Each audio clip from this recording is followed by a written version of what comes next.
Author कहते हैं कि हमारी साइकी को होप की उतनी ही जरूरत है जितनी मछली को पानी की।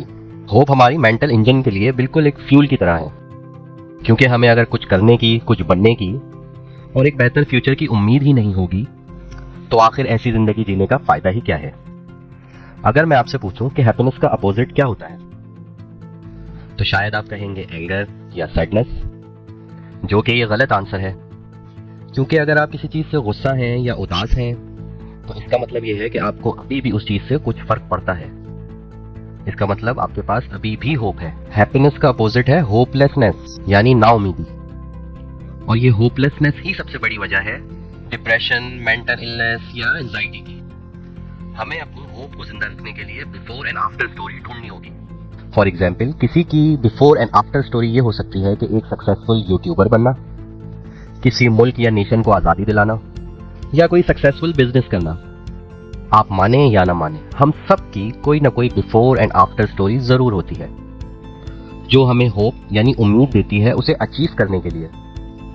Self control is an illusion. हम सभी ये सोचते हैं कि अगर हमारे अंदर सेल्फ कंट्रोल आ जाए तो हम कुछ भी कर सकते हैं। हम रोज सुबह 5 बजे उठ सकते हैं, या हम रोज जिम जा सकते हैं, या हम डेली 6 आवर्स तक स्टडी कर सकते हैं। मगर बुक ऑथर ये कहते हैं कि self control is an illusion, यानी सेल्फ कंट्रोल सिर्फ एक वहम का नाम है। हम में सेल्फ कंट्रोल की कमी इसलिए नहीं कि हम में नॉलेज, डिसिप्लिन या कोई प्लानिंग की कमी है। सेल्फ कंट्रोल का ना होना एक इमोशनल प्रॉब्लम है। प्रोक्रेस्टिनेशन भी एक इमोशनल प्रॉब्लम है, लेजीनेस भी एक इमोशनल प्रॉब्लम है, और हम कितनी ही लॉजिकल बातें और प्लानिंग कर लें उसका कोई फायदा नहीं, क्योंकि जब आपका कुछ करने का मन ही नहीं होगा तो आपकी सारी प्लानिंग धरी की धरी ही रह जाएगी। इसीलिए आपको ये समझने की जरूरत है कि आपका थिंकिंग ब्रेन और फीलिंग ब्रेन किस तरह से काम करते हैं, जो कि ऑथर ने बहुत सिंपल एग्जाम्पल के साथ समझाने की कोशिश की है। हमारा माइंड 2 पार्ट में डिवाइड होता है, एक थिंकिंग ब्रेन, दूसरा फीलिंग ब्रेन। जहां हमारा थिंकिंग ब्रेन हर चीज को प्रैक्टिकली और लॉजिकली देखता है, वहीं हमारा फीलिंग ब्रेन सिर्फ इमोशंस की लैंग्वेज को समझता है। मान लीजिए कि हमारा माइंड एक कार है जिसे हम कॉन्शियसनेस कार बुलाएंगे। हमारे कॉन्शियसनेस कार में 2 पैसेंजर्स हैं, थिंकिंग ब्रेन और फीलिंग ब्रेन। हमारे थिंकिंग ब्रेन ने पूरी प्लानिंग की हुई है कि हमें कहाँ जाना है, कैसे जाना है, कौन कौन से टर्न्स लेने हैं, जिसके जरिए हम अपनी मंजिल तक आसानी से पहुंच सकें। लेकिन हमारे कॉन्शियसनेस कार को हमारा फीलिंग ब्रेन ड्राइव करता है और वो बस इमोशंस की लैंग्वेज को समझता है। हमारा थिंकिंग ब्रेन चाहे कितनी ही डायरेक्शंस दिखाए, फीलिंग ब्रेन कुछ नहीं समझने वाला है।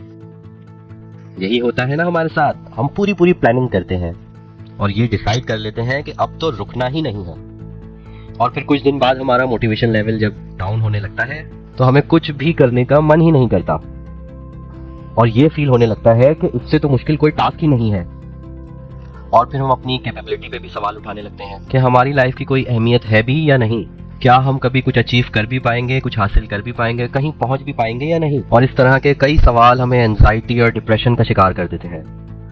तो आखिर हम अपने फीलिंग ब्रेन को कैसे यूज करें कि वो हमारे गोल्स, हमारे ड्रीम्स को अचीव करने में हमारी मदद करें। फॉर एग्जाम्पल, मान लीजिए कि आपको रोज सुबह उठकर जिम जाने का मन नहीं करता, तो आप खुद को बार बार नेवर गिव अप कहने के बजाय आप ये सोचना शुरू करें कि जब फैट लॉस हो जाएगा तो मैं कैसा लगूंगा, जब मैं स्मार्ट हो जाऊंगा तो मैं कैसा लगूंगा, मैं अपने मन चाहे फिट कपड़े पहन सकूंगा, और लोग मेरी ट्रांसफॉर्मेशन को देख के इंस्पायर भी होना शुरू हो जाएंगे। इस तरह आपके फीलिंग ब्रेन को एक सेंस ऑफ होप मिलेगा और वो ये इमोशनल एक्सपीरियंस हासिल करने के लिए कुछ भी करेगा।